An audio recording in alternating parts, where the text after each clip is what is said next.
शांति। आज 7 मई 2023 के अव्यक्त बाप दादा के अव्यक्त मधुर महावाक्य सुनेंगे। ये अव्यक्त मधुर महावाक्य अव्यक्त बाप दादा ने 26 नवंबर 1994 को सुनाए थे, जिसमें बाप दादा आज बच्चों के मस्तक पर 3 भाग्य की लकीरें चमकती हुई देख रहे हैं। कौन सी 3 लकीर है? पहली लकीर है परमात्मा पालना की लकीर, दूसरी लकीर है परमात्मा पढ़ाई की लकीर, और तीसरी लकीर है श्रीमत या श्रेष्ठ मत की लकीर। तो तीनों स्वरूप से बाप के रूप में परमात्मा पालना की लकीर, टीचर के रूप में श्रेष्ठ पढ़ाई की लकीर, और सतगुरु के रूप में श्रीमत की लकीर। तो इन तीनों लकीर को बाप दादा देख रहे हैं। बाबा कहे, वैसे तो बच्चे का जन्म होता है तो ये तीनों लकीर चमकती ही है, लेकिन आज बाबा विशेष देख रहे हैं कि परमात्मा पालना के अधिकारी कौन आत्माएं हैं। वैसे तो सारी दुनिया परमात्मा को बाप कहती है, लेकिन परमात्मा पालना के अधिकारी नहीं बनती। थोड़ी सी आत्माएं हैं जो परमात्मा पालना के अधिकारी आत्माएं हैं। फिर बाबा ने देखा कि बच्चों को इतनी श्रेष्ठ पालना तो मिल रही है, लेकिन कभी कभी स्मृति स्वरूप रहने के बजाय सोचता स्वरूप ज्यादा रहते हैं, और इसीलिए उस परमात्मा पालना का जो अनुभव होना चाहिए वो अनुभव नहीं कर पाते हैं। तो बाबा कहे, जब आदि अनादि स्वरूप में आप स्मृति स्वरूप सो समर्थ स्वरूप है, तो फिर ये विस्मृति कहां से आई? विस्मृति तो मध्य के संस्कार है। तो बाबा कहे, सहज कौन सा होना चाहिए? अनादि, आदि और अंत का या मध्य का? तो बाबा स्मृति दिलाते हैं कि विस्मृति के संस्कार ज्यादा आ जाते हैं। कई बार बात आती है, बात आकर के चली जाती है, लेकिन बच्चे बात को पकड़ कर रखते हैं और इसीलिए सोचता स्वरूप ज्यादा बन जाते हैं। तो एक कमजोरी बाबा ने विशेष देखी, और वह है परिवर्तन शक्ति को अपनाना। जैसे दूसरों को कहते हैं कि भाई कोई भी बात आए सेकंड में फुल स्टॉप लगा दो, तो बाबा कहे आप भी सेकंड में फुल स्टॉप लगाओ। सोचता स्वरूप नहीं बनो, स्मृति स्वरूप सुसमर्थ स्वरूप बनो।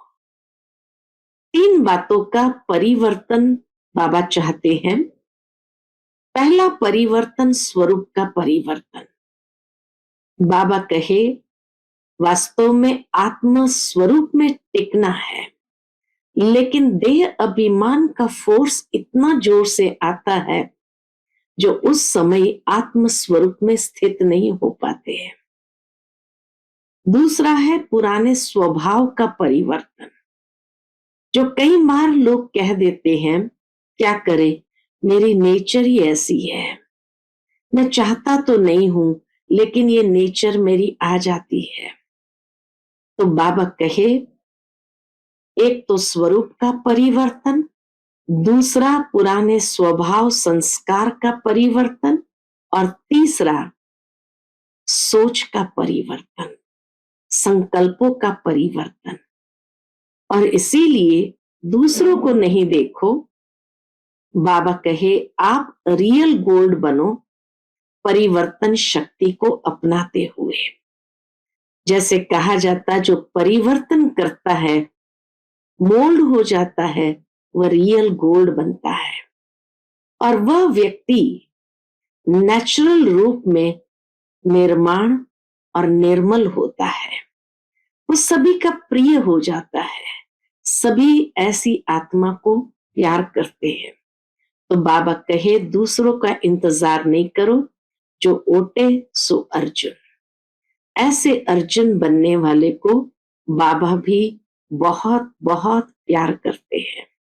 तो सुनते हैं आज के बाबा के अव्यक्त मधुर महावाक्य। आज की मुरली का शीर्षक है परमात्मा पालना और परिवर्तन शक्ति का प्रत्यक्ष स्वरूप सहज योगी जीवन।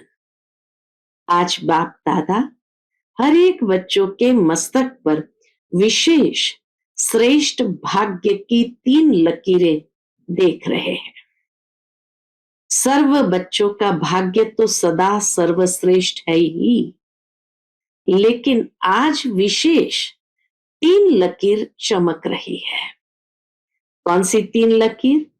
एक है परमात्मा पालना के भाग्य की लकीर, और दूसरी है बेहद के ऊंचे ते ऊंचे पढ़ाई के भाग्य की लकीर। तीसरी है श्रेष्ठ मत प्राप्त होने की भाग्य की लकीर। चाहे लौकिक चाहे अलौकिक, हर एक को इस जीवन में ये 3 प्राप्तियां होती ही है। पालना भी मिलती, पढ़ाई भी मिलती और मत भी मिलती है।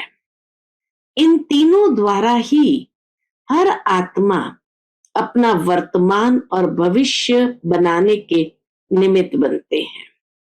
इन तीनों द्वारा ही पालना, पढ़ाई और श्रेष्ठ मत, तीनों द्वारा ही हर आत्मा अपना वर्तमान और भविष्य बनाने के निमित्त बनती है। आप सभी श्रेष्ठ आत्माओं को इसकी पालना मिल रही है। परमात्मा पालना के अंदर हर सेकंड पल रहे हो। जैसे परम आत्मा ऊंचे ते ऊंचे हैं, तो परमात्मा पालना भी कितनी श्रेष्ठ है। और इस परमात्मा पालना के पात्र कौन बने हैं और कितने बने हैं? सारे विश्व की आत्माएं बाप कहती है, लेकिन पालना और पढ़ाई के पात्र नहीं बनती है। और आप कितनी थोड़ी सी आत्माएं इस भाग्य के पात्र बनती हो। सारे कल्प में यही थोड़ा सा समय परमात्मा पालना मिलती है। सिर्फ संगम युग में थोड़ा सा समय ही परमात्मा पालना मिलती है।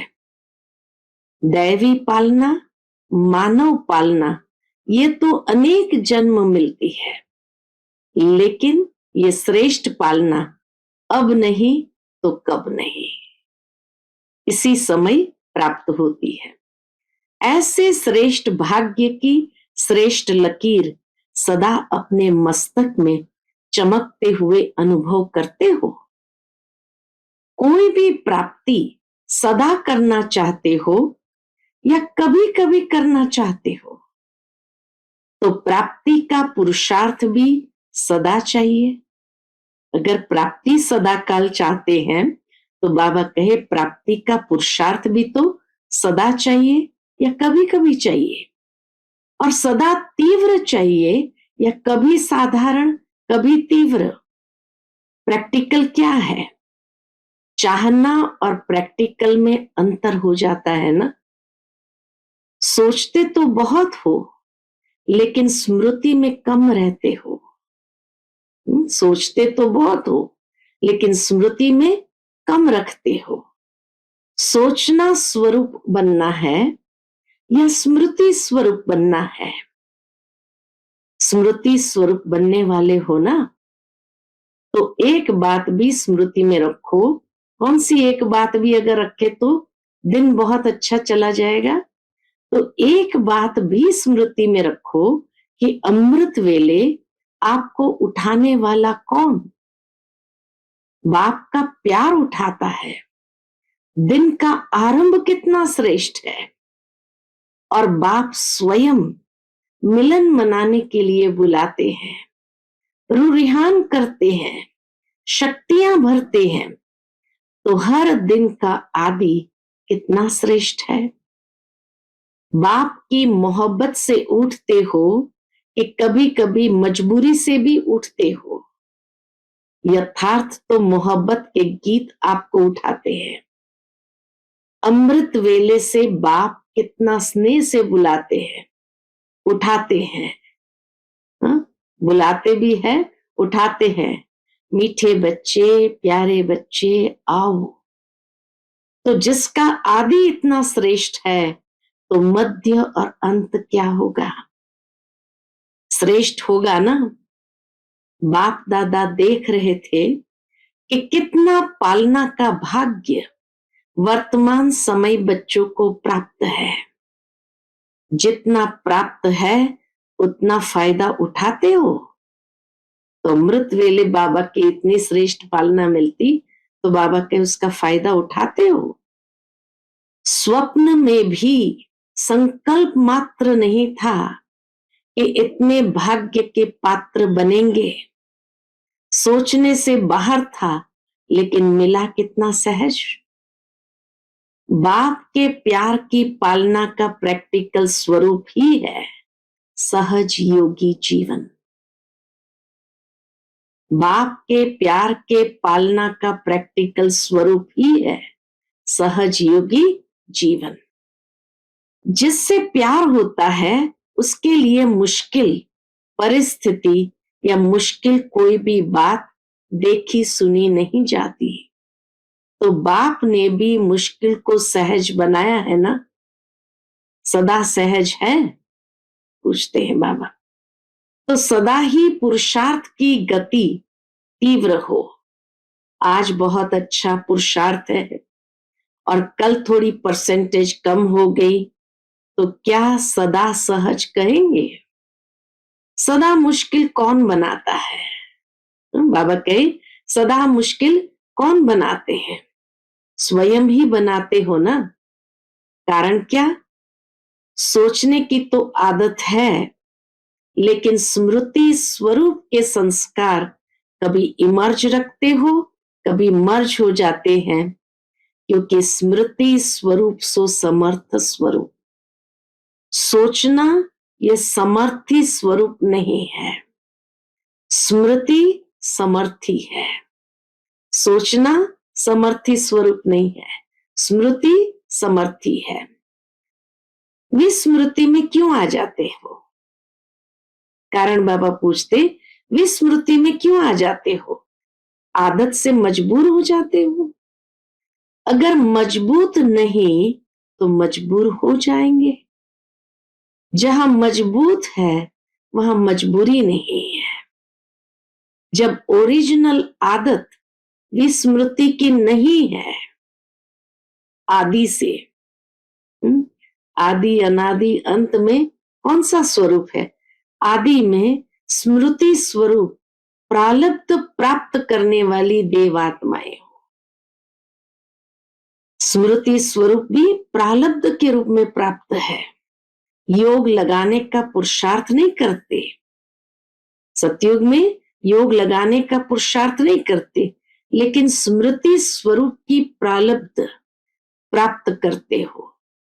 तो आदि में भी स्मृति स्वरूप का प्रत्यक्ष जीवन है और अनादि अनादि स्वरूप में अनादि आत्मा जब आप परमधाम से आई तो आप विशेष आत्माओं के संस्कार स्वतः ही स्मृति स्वरूप है।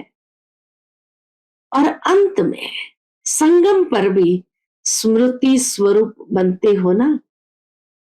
तो अनादि, आदि और अंत तीनों ही काल स्मृति स्वरूप है। विस्मृति तो बीच में आई है, द्वापर युग से आई है। तो आदि अनादि स्वरूप सहज होना चाहिए या मध्य का स्वरूप? कौन सा सहज होना चाहिए? आदि अनादि स्वरूप सहज या मध्य का स्वरूप सहज? सोचते हो कि हाँ मैं आत्मा हूं, लेकिन स्मृति स्वरूप हो चलना, बोलना, देखना, उसमें अंतर पड़ जाता है। तो यह स्मृति में रखो कि हम परमात्मा पालना के अधिकारी आत्माएं हैं। बाप दादा चार्ट चेक करते हैं तो लकीर कभी ऊंची कभी नीची होती है, कभी कोई दाग होता है, कभी जीवन के कागज में कोई दाग नहीं भी होता है, और कोई समय दाग ही दाग, एक पीछे दूसरा, दूसरे के पीछे तीसरा दाग ही नजर आते हैं। क्यों? एक तो गलती हो जाती है, लेकिन गलती होने के बाद भी उस गलती को सोचते रहते हो, क्यों, क्या, कैसे, ऐसे, नहीं, वैसे, कई रूप से बात को छोड़ते ही नहीं हो। बात आपको छोड़कर चली जाती है, लेकिन आप बात को नहीं छोड़ते हो। जितना समय सोचने स्वरूप बनते हो, यथार्थ स्मृति स्वरूप नहीं बनते हो। तो दाग के ऊपर दाग लगते जाते हैं। पेपर का टाइम कम होता है, बात आई और चली गई, तो पेपर का टाइम कम होता है, लेकिन व्यर्थ सोचने का संस्कार होने के कारण पेपर का टाइम बढ़ा देते हो। बात को पकड़ लेते, इतना सोचते हैं, सोच सोच कर खींचते जाते हैं, तो क्या होता है, पेपर का टाइम बढ़ा देते हो। सेकंड पूरा हुआ और निर्विकल्प स्थिति बन जाए, यह संस्कार इमर्ज करो। निर्विकल्प बनना आता है ना? अपने श्रेष्ठ भाग्य को स्मृति में लाकर सदा हर्षित रहो। अपने परमात्मा पालना को सदा बार बार स्मृति में लाओ। सुनना भी आता है, सोचना भी आता है, लेकिन फर्क क्या पड़ जाता है? बाप दादा बच्चों का खेल देखते रहते हैं। सारे दिन में क्या क्या खेल करते हो, ये रात्रि को चेक करते हो ना? माया के खिलौने बड़े आकर्षण वाले हैं, तो उन खिलौने से खेलने लग जाते हो। पहले तो बहुत प्यार से माया खेल कराती है, और खेल कराते कराते जब हार खिलाती है, तब होश में आते हैं। मेजॉरिटी में एक विशेष शक्ति की कमी रह जाती है। कौन सी शक्ति की कमी?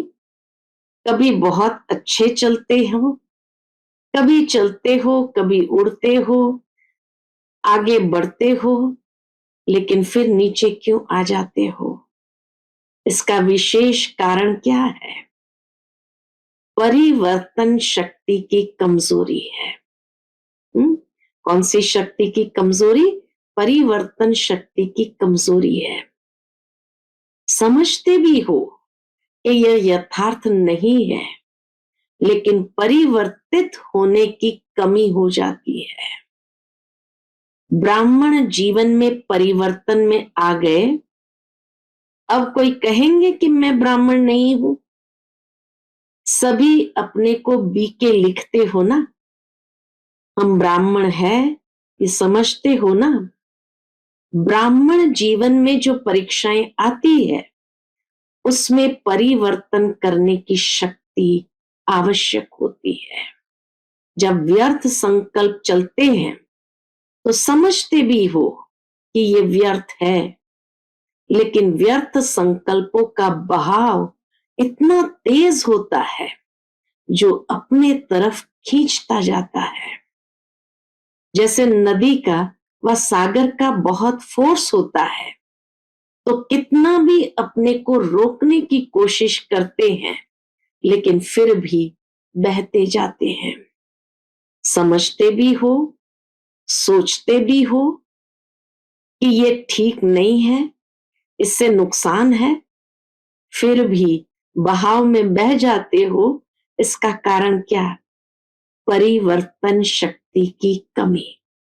पहला विशेष परिवर्तन है स्वरूप का परिवर्तन। मैं शरीर नहीं लेकिन आत्मा हूं। ये स्वरूप का परिवर्तन, ये आदि परिवर्तन है। ज्ञान में आते ही हमें सबसे पहला परिवर्तन इस स्वरूप का परिवर्तन कराया जाता है कि मैं शरीर नहीं आत्मा हूं। इसमें भी चेक करो, तो जब देह अभिमान का फोर्स होता है तो आत्म अभिमानी के स्वरूप में टिक सकते हो या बह जाते हो। अगर सेकंड में परिवर्तन शक्ति काम में आ जाए तो समय संकल्प कितने बच जाते हैं, वेस्ट से बेस्ट में जमा हो जाते हैं। पहली परिवर्तन शक्ति है स्वरूप का परिवर्तन, और फिर उसके बाद दूसरा है स्वभाव का परिवर्तन। पुराना स्वभाव पुरुषार्थी जीवन में धोखा देता है। पुराना स्वभाव जब पुरुषार्थी जीवन में इंटरफियर करता है तो धोखा देता है। समझते भी हो कि ये मेरा स्वभाव यथार्थ नहीं है, और यह स्वभाव समय प्रति समय धोखा भी देता है, यह भी समझते हो, लेकिन फिर भी स्वभाव के वश हो जाते हो। फिर अपने बचाव के लिए कहते हो कि मेरा भाव नहीं था, मेरा स्वभाव ऐसा है, मैं चाहता या चाहती नहीं हूं, लेकिन मेरा स्वभाव है। तो बाबा क्या कहे, ब्राह्मण बन गए तो जन्म बदल गया, संबंध बदल गया, माँ बाप बदल गए, परिवार बदल गया, लेकिन स्वभाव नहीं बदला। फिर रॉयल शब्द कहते मेरी नेचर है। बाबा कहे जब सब कुछ बदल गया, जन्म बदल गया, संबंध बदल गया, माँ बाप बदल गए, परिवार बदल गया, तो क्या स्वभाव नहीं बदला? फिर रॉयल शब्द क्या कहते, मेरी नेचर है। तो पहली कमजोरी स्वरूप का परिवर्तन, देह अभिमान के बदले आत्म अभिमानी स्वरूप में। दूसरा स्वभाव का परिवर्तन। तीसरा संकल्प का परिवर्तन। सेकंड में व्यर्थ को समर्थ में परिवर्तन करो। कई समझते हैं बस आधा घंटे का तूफान था, आधा घंटा 15 मिनट चला, लेकिन आधा घंटा व 15 मिनट की कमजोरी संस्कार बना देती है ना। आधा घंटा वो कमजोरी चली तो संस्कार बन जाता है। जैसे शरीर में अगर कोई बार बार कमजोर होता रहे तो सदा के लिए कमजोर बन जाते हैं। तो 15 मिनट कोई कम नहीं है। संगम युग का एक एक सेकंड वर्षों के समान है। तो ऐसे अलबेले नहीं बनो। बल थोड़ा ही चला, लेकिन गंवाया कितना। जब कदम में पदम कहते हो तो 15 मिनट में कितने कदम उठेंगे और कितने पदम गंवाए। जमा में तो हिसाब अच्छा रखते हो कि कदम में पदम जमा हो गया, लेकिन गंवाने का भी तो हिसाब रखो। तो न चाहते हुए भी संस्कार खींचते हैं। जो भी बात बार बार होती वो संस्कार रूप में भर जाती है। तो संकल्प परिवर्तन करो। सिर्फ सोचते नहीं रहो, करना नहीं चाहिए, हो गया, क्या करूं, नहीं, सोचो और करके दिखाओ। कहते हो बीती को बिंदी लगाओ। बाबा कहे कोई अगर आपके पास आते हैं, हमें इतना संकल्प चलता, तो क्या कहते हैं, बीती को बिंदी लगाओ।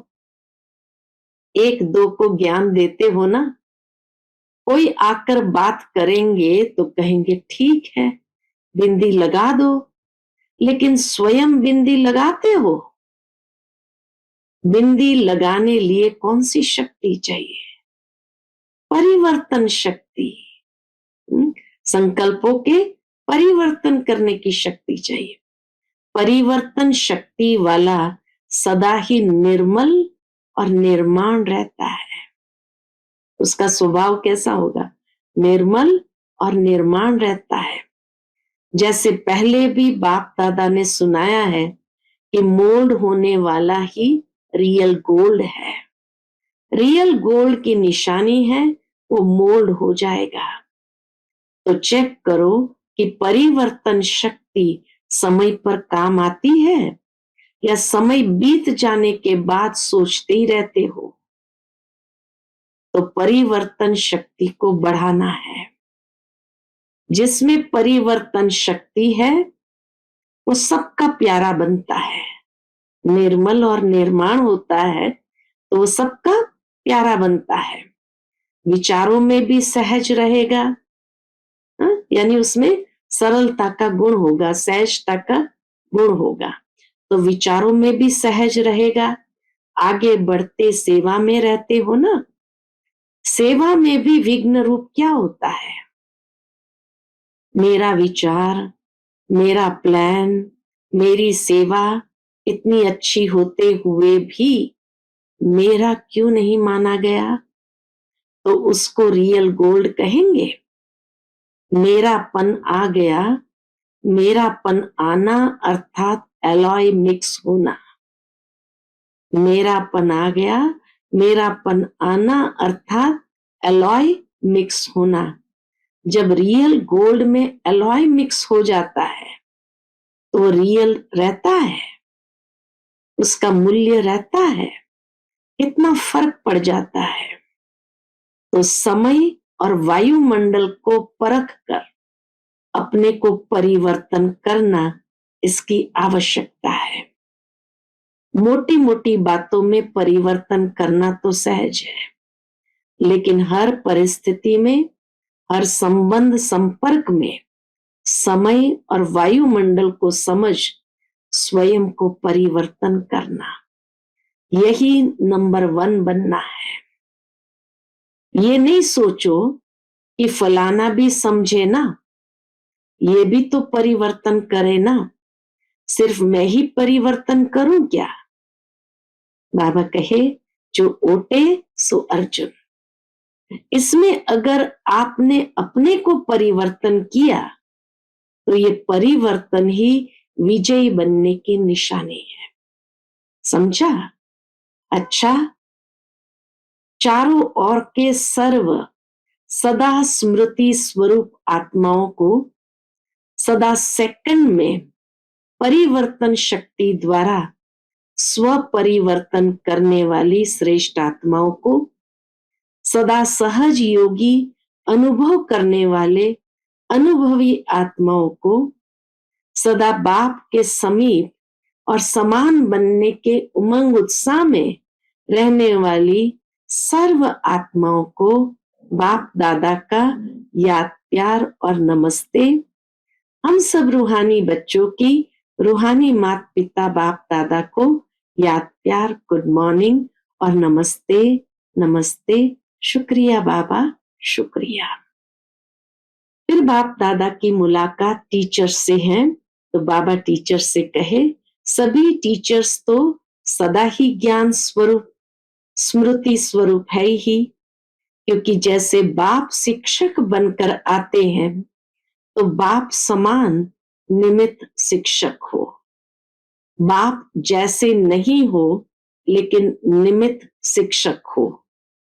तो टीचर्स की विशेषता निमित्त भाव और निर्माण भाव। सफल टीचर वही बनती है जिसका निर्मल स्वभाव हो। अभी निर्मल स्वभाव के ऊपर विशेष अंडरलाइन करो। कुछ भी हो जाए लेकिन अपना स्वभाव सदा निर्मल रहे। यही निर्मल स्वभाव निर्माणता की निशानी है।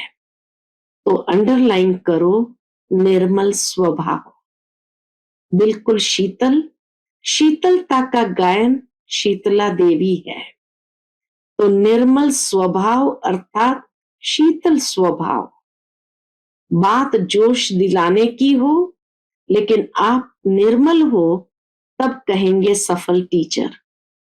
तो बाप दादा फिर भी अंडरलाइन करा रहे हैं इस पर, निर्मल स्वभाव। समझा? अच्छा, फिर किसी ने प्रश्न पूछा है बाबा को, सबसे बड़ा खजाना कौन सा है जिससे ही ज्ञान और योग की परख होती है? उत्तर, सबसे बड़ा खजाना है खुशी। चाहे कितना भी ज्ञान हो, योग हो, लेकिन खुशी की प्राप्ति नहीं तो ज्ञान ठीक नहीं। कोई भी परिस्थिति आ जाए, खुशी गायब नहीं हो सकती। अविनाशी बाप का अविनाशी खजाना मिला है, इसलिए खुशी कभी गायब नहीं हो सकती। योग लगाते लेकिन खुशी नहीं तो योग ठीक नहीं। आपकी खुशी देख दूसरे आपसे पूछे कि क्या आपको मिला है, यही ज्ञान और योग की प्रत्यक्षता का साधन है। यही ज्ञान और योग की प्रत्यक्षता का साधन है। दूसरा प्रश्न पूछा है, किस लगन के आधार पर विघ्नों की समाप्ति स्वतः हो जाती है? किस लगन के आधार पर विघ्नों की समाप्ति स्वतः हो जाती है? उत्तर, एक बाप दूसरा न कोई, इसी लगन में मगन रहो तो विघ्न टिक नहीं सकता। विघ्न है तो लगन नहीं। विघ्न भल आए लेकिन उसका प्रभाव न पड़े। जब स्वयं प्रभावशाली आत्मा बन जाते तो किसी का प्रभाव नहीं पड़ सकता। जैसे सूर्य को कोई कितना भी छिपाए तो छिप नहीं सकता, सदा चमकता रहता है। ऐसे ही प्रभावशाली आत्माओं को कोई भी प्रभाव अपने तरफ खींच नहीं सकता। तो सदा एक बाप दूसरा न कोई, इसी लगन में मगन रहने वाले, यही विशेष संगम युग का अनुभव है।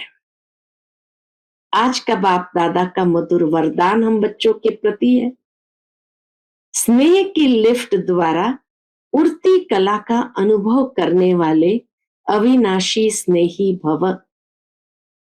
स्नेह की लिफ्ट द्वारा उड़ती कला का अनुभव करने वाले अविनाशी स्नेही भव। मेहनत से मुक्त होने के लिए बाप के स्नेही बनो। यह अविनाशी स्नेह ही अविनाशी लिफ्ट बन उड़ती कला का अनुभव कराता है। लेकिन यदि स्नेह में अलबेलापन है तो बाप से करंट नहीं मिलती और लिफ्ट काम नहीं करती। जैसे लाइट बंद होने से, कनेक्शन खत्म होने से लिफ्ट द्वारा सुख की अनुभूति नहीं कर सकते, ऐसे स्नेह कम है तो मेहनत का अनुभव होता। इसीलिए अविनाशी स्नेही बनो। आज का स्लोगन है, शुभ संकल्प और दिव्य बुद्धि के यंत्र द्वारा तीव्र गति की उड़ान भरते रहो। शुभ संकल्प और दिव्य बुद्धि के यंत्र द्वारा तीव्र गति की उड़ान भरते रहो। अच्छा, ओम शांति।